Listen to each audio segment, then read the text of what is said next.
ರಾಜ್ಯ ಸಚಿವ ಸಂಪುಟ ವಿಸ್ತರಣೆಗೆ ಸರ್ಕಸ್ಸು ಇವತ್ತಾದರೂ ಸಭೆಯನ್ನ ನಡೆಸ್ತಾರ ರಾಹುಲ್ ಗಾಂಧಿ ಅನ್ನೋದು ಪ್ರಶ್ನೆ.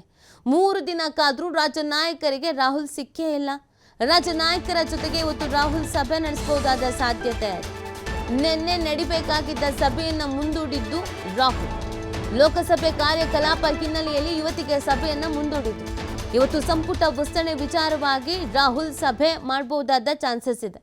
ನೋಡಿ, ಇದೊಂಥರ ನಾಳೆ ಬಾ ಅನ್ನೋ ಲೆಕ್ಕಾಚಾರಕ್ಕೆ ಆಗ್ಬಿಟ್ಟಿದೆ. ಇವತ್ತು ನಾಳೆ ಅಂತ. ಇವತ್ತು ಫೈನಲೈಸ್ ಆಗ್ಬಿಡುತ್ತೆ ಅಂತ ನೆನ್ನೆ ಹೇಳ್ತಾ ಇದ್ರು.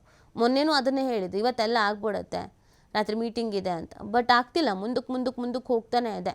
ನಿನ್ನೆ ರಾಹುಲ್ ಗಾಂಧಿ ಅವರೇ ಮುಂದೆ ಹಾಕಿದ್ರಂತೆ.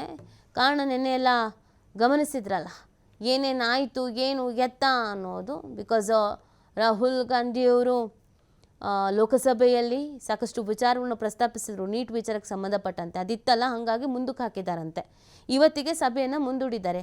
ಇವತ್ತಿಗೆ ಎಷ್ಟೊತ್ತಿಗೆ ಸಭೆ ನಡೆಯುತ್ತೆ, ಏನು ಎತ್ತ ಅನ್ನೋದು ಗೊತ್ತಾಗಬೇಕು. ಆಮೇಲೆ ಇವತ್ತಾದರೂ ಅಟ್ಲೀಸ್ಟ್ ಒಂದು ಫೈನಲ್ ಡಿಸಿಷನ್ ತೆಗೆದುಕೊಳ್ತಾರಾ ಅಂತ. ಬಿಕಾಸ್ ಎಲ್ಲರೂ ತಾಳ್ಮೆಯಿಂದ ಸಹನೆಯಿಂದ ಕಾಯ್ತಾನೇ ಇದ್ದಾರೆ. ಇಲ್ಲ, ಇವತ್ತು ಮೀಟಿಂಗ್ ಆಗಿಬಿಡುತ್ತೆ, ಇವತ್ತು ಗೊತ್ತಾಗ್ಬಿಡುತ್ತೆ ಅಂತ. ತುಂಬ ದಿನಗಳ ಕಾಲ ಆ ತಾಳ್ಮೆ ಇರಲ್ಲ. ಸೊ ಹಾಗಾಗಿ ನೋಡಬೇಕಾಗತ್ತೆ ರಾಹುಲ್ ಗಾಂಧಿಯವರು ಇವತ್ತಾದರೂ ಫೈನಲೈಸ್ ಮಾಡ್ತಾರಾ ಅಂತ. ರಾಜ್ಯ ನಾಯಕರಂತೂ ಕಾದು ಸುಸ್ತಾಗಿ ಹೋಗ್ಬಿಟ್ಟಿದ್ದಾರೆ. ದೆಹಲಿಗೆ ಬನ್ನಿ ಅಂದಿದ ತಕ್ಷಣ ಇಲ್ಲಿಂದ ಎದ್ನೋ ಅಂತ ಓಡೋಗೋದು.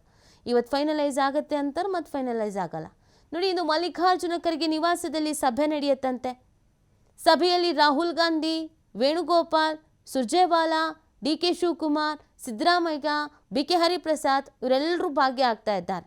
ಸಭೆಯಲ್ಲಿ ನೂತನ ಸಚಿವರ ಪಟ್ಟಿ ಬಗ್ಗೆ ಮಹತ್ವದ ಚರ್ಚೆ, ಜಾತಿ ಸಮೀಕರಣ, ಪ್ರಾದೇಶಿಕ ಅಸಮಾನತೆ, ಮುಂದಿನ ಚುನಾವಣೆ, ಸಚಿವಾಕಾಂಕ್ಷಿಗಳಿಗೆ ಕೊಟ್ಟಂಥ ಭರವಸೆಯ ಆಧಾರದ ಮೇಲೆ ಫೈನಲ್ ಮಾಡ್ತಾರೆ. ಸ್ಪೀಕರು, ಡೆಪ್ಯೂಟಿ ಸ್ಪೀಕರು, ಸಭಾಪತಿ, ನಿಗಮ ಮಂಡಳಿ ಅಧ್ಯಕ್ಷ, ಉಪಾಧ್ಯಕ್ಷರ ನೇಮಕಾತಿ ಬಗ್ಗೆನೂ ಕೂಡ ಚರ್ಚೆ ನಡೀಬಹುದಾದ ಸಾಧ್ಯತೆ ಅನ್ನೋದು ಇದೆ. ಸೊ ಎಲ್ಲದ್ರ ಬಗ್ಗೆನೂ ಇವತ್ತು ಫೈನಲೈಸ್ ಮಾಡಬಹುದು ಅಂತ. DCM ಹುದ್ದೆ 2 ಸೃಷ್ಟಿ ಆಗಬೇಕು ಅನ್ನೋದ್ರ ಬಗ್ಗೆಯೂ ಕೂಡ ಬೇಡಿಕೆ ಇತ್ತು. ಇದು ಬೇಕೋ ಬೇಡವೋ ಅನ್ನೋದ್ರ ಬಗ್ಗೆ ಚರ್ಚೆ ಆಗ್ತಾ ಇತ್ತು. ಇಲ್ಲ, ಸಮುದಾಯ ಬಾರು, ಕೆಲವರನ್ನು ನಾವು ಸಮಾಧಾನ ಪಡಿಸ್ಬೇಕಾಗಿದೆ, ಚುನಾವಣೆ ಸಮೀಪ ಇದೆ, ಈ ಸಂದರ್ಭದಲ್ಲಿ ನಾವು ಎಲ್ಲರೂ ಎದುರಾಕೊಳ್ಳೋಕ್ಕಾಗಲ್ಲ, ಹಾಗಾಗಿ DCM 2 ಹುದ್ದೆ